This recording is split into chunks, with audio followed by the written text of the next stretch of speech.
So today I'm going to be playing Science Mode in Kerbal Space Program. Science Mode is basically like a career mode. It's like basically you start off with some really simple parts and you can perform science experiments in a variety of different places to get science points. You can use those science points to unlock more parts and build better rockets. So, hope you enjoy the video.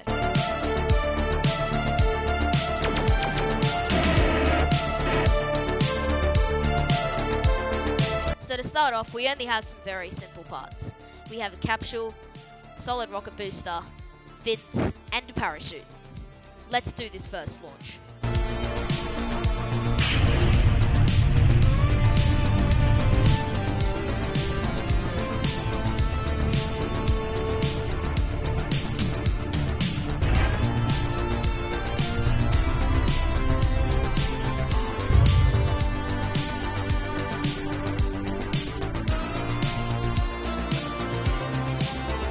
So as you can see here, we can now start to unlock the first bit of the tech tree, which is awesome for our next rocket.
And now we're at the Mun.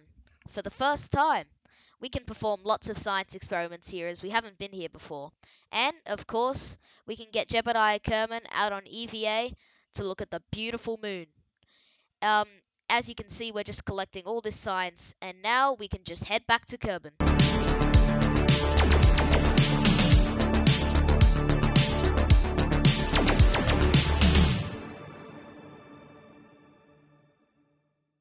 So now we completed our mission of getting in orbit of the Mun. But hey, that's boring. We haven't landed anywhere. Luckily, with the science I collected from that mission, I can get lots of new propulsion systems and fuel tanks. So, let's land on Minmus. So for this mission, I've created this vessel, which it's look, I don't have the fairings unlocked, guys. I really do have to just compromise. But yeah, it's got four boosters on the sides, 2 boosters on the second stage. Now, once I detach these, you might say, well, Banana Peel, that rocket looks very unaerodynamic, and you'd be right. You would very much be right. But yeah, somehow this thing still managed to get out of the atmosphere, and we can just detach that stage just like that and fire up those 3 Terrier engines, which will get us to orbit and to Minmus as well. So now I can perform my orbital burn, as you can see, using those 3 Terrier engines. As you can see, I'm extending my apoapsis, which again is my highest point if you don't know. The highest point that my rocket reaches, sorry. Um, anyway, as you can see now, they've all just depleted. So now it's time to activate the top stage of the Spark engine. I did think the Terriers were going to be able to get us to the to Minmus, but that's fine. That's fine. This Spark engine is very efficient, so it should be able to do it. Now, as you can see here, I was almost completely pitched up to get into an orbit with this Spark engine. It is so terrible when it comes to speed, but it's really efficient, so it's perfect for landing on somewhere like Minmus, which has really low gravity. As you can see, finally, after so long, you don't understand how long this took me. I finally got my periapsis up to 70,000 meters, which means I am in a stable orbit, which means I won't re-enter the atmosphere. And as you can see here, just using that maneuver planner tool to get my encounter with Minmus, plan my encounter with Minmus, sorry. I also created a mid-course correction burn to change my inclination. As you can see, it took me a very long time to burn to Minmus. Yeah, but Minmus is a bit hard to encounter with, as it has low gravity, and it's also on a tilt relative to Kerbin, so it's like it orbits on an angle, basically. But as you can see there, got my encounter there. And then after that, I performed the mid-course correction just to get my periapsis all the way down close to the planet. Now all that's left to do is to circularize on Minmus, land, and come back to Kerbin. So as you can see there, performing my circularization burn, I did some science experiments high above Minmus, as that got me a lot of science, and now just descending so that I will crash into the planet. As you can see, I did multiple burns to slow down my speed. Even though Minmus has super low gravity, the Spark engine is no good at speeds, or slowing down in this case. So I did have to do quite a lot of this stuff. Yeah, so you can see I'm just descending there, and I noticed I was going to land on a hill. Every time I land, I'm always landing on a hill, of course. But I kind of just had to stick to landing. I did make a quick save in orbit just in case I didn't have enough fuel to land on Minmus and come back. But as you can see, I was pretty fine. So I'm just performing it's not really a suicide burn here actually, but as you can see there, landed on the surface of Minmus, the first time the Kerbals have landed on another planet, or actually another moon, another celestial body. As you can see, Jebediah can use his EVA jetpack a lot on Minmus for the low gravity, just planting the flag and performing our EVA report to get some science. Now, I saw this weird piece of terrain in the distance, so I actually wanted to find out what it was.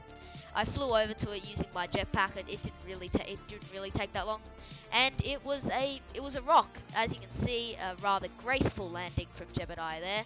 I got him up to see if it was a solid object, and it turns out it actually was a solid object. I could stand on it, so I thought, why not take a surface sample from it? And I mean, yeah, it got me a lot of science. So I'm just performing a material study there to get even more science, basically getting as much science as I can. And now we just got to take all of that data, store it in the capsule, and yeah, we can just take off and perform our ascent. Now, Minmus has super low gravity, so I really don't worry about getting in an orbit. I just like escape. As you can see there, already got my escape, and now I'm just planning a maneuver to get my periapsis right down just above the atmosphere. Now, this burn did take, again, a long time to perform, and now just that periapsis performing the burn to get our apoapsis similar to our periapsis.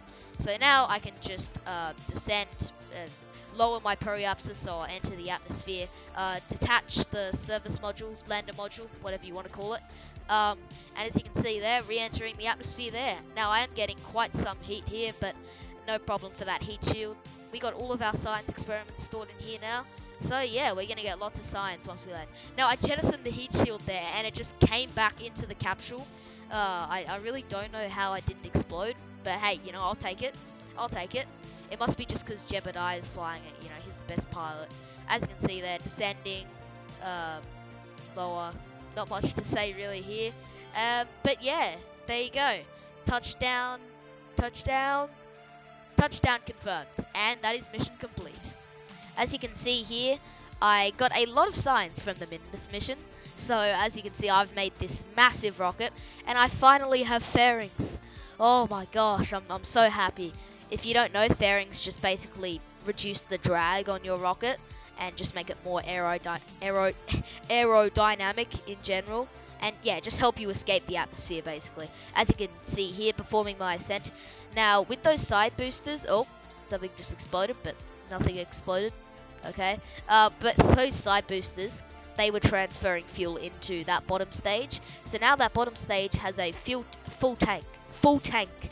As you can see there, I just ditched my bottom stage as it ran out of fuel, and just performing that burn just to get my periapsis up. Now I've played the footage back way too quick here, so it's kind of hard to explain everything. But as you can see here, performing my burn to the Mun, I've got those side boosters there, which will they basically drain fuel into the center, but they're depleted, so I can decouple them. And as you can see, finally got my encounter. Now just descending to an orbit of the Mun, and now we're on a collision course with it. Luckily, we won't actually crash into it. We're gonna hopefully land on it. Now I don't like making space junk, so the bottom stage there is just gonna crash harmlessly into the Mun, while we land safely on the Mun, as you can see here. So now all that's left to do is get Jebediah Kerman out. Yep, he really doesn't get a break, does he? And he can plant the flag just like that. And that is the first Mun landing. We can do an EVA report. And as you can see, he can still fly around with his jetpack, but just not as much as he can on Minmus, because the gravity's higher on the Mun. But I saw a rock, so I decided to fly over to it. So as you can see, yeah, just flying over to that rock. I guess it's like a crater. I don't really know what it is. I guess it's a crater. Another graceful landing by Jebediah there. And we can just plant the flag inside this mysterious, not that mysterious, thing. As you can see now, we can just ascend, as we have, we've done all of our science, we've collected all of our science, just escaping there, and descending back to Kerbin. So as you can see, I'm just performing some last minute science experiments there, and now we're just descending, and we have landed. So, with that, I actually got to unlock a lot more of the tech tree. So, now I have a bunch of new parts to play around with. I went into the astronaut complex and hired some new Kerbals, and as you can see, here is the next rocket I've made. I think I'll put a build time lapse maybe on the left if you guys want to see that. I don't know if I will. But as you can see there, got those solid rocket boosters. They're almost out of fuel. There they go. And now that main stage is out of fuel, so we can ditch that too. So we've got a skipper engine for the next stage. I detached the fairings there. I'm not sure if you didn't see, but I detached the fairings because we're not in the atmosphere anymore. We don't need them. Now this is going to the Mun again, but not a normal Mun mission. This is going this is a science lab. I'm basically taking a science laboratory to the Mun, which will get me a lot of science, which is great for obviously, getting science. Now, the main function of this science laboratory is the science laboratory. But as you can see here, just descending to the surface with those, what are they called? Poodle engines. That's it. Poodle engines. Now, I'm performing descent here. It doesn't really matter if I land sideways. I mean, it would be nice to land upright, but I just haven't unlocked the big landing legs yet. But it doesn't matter. I've got an Mark 1 crew capsule up the top there, and that's just because you can't actually control the rocket from the science lab. As you can see, they've got all the equipment they need in the science lab. So now we can just EVA, plant the flag and stuff. So as you can see, I didn't have it in the exact location I liked, so I just simply rolled the base over, as you can see there. So NASA, my advice to you in the Artemis program that you're doing at the moment, when you land your base on the Mun and you don't have it in the right configuration of it, just simply roll it over. It's so easy. It's a great tip. So I packed a cargo bay with all of these ground units. They're from the Breaking Ground expansion. I did a time lapse of placing all of that because it took a while. I'm just performing all of this stuff, and I can actually process it in the lab, which gives me a lot more science. Now, for some reason, I couldn't transmit it, so I'll make sure to pack all of the science into the Kerbals, and then make a return mission in the future. So, guys, thanks for watching. I hope you enjoyed this video, and I'll see you guys next time.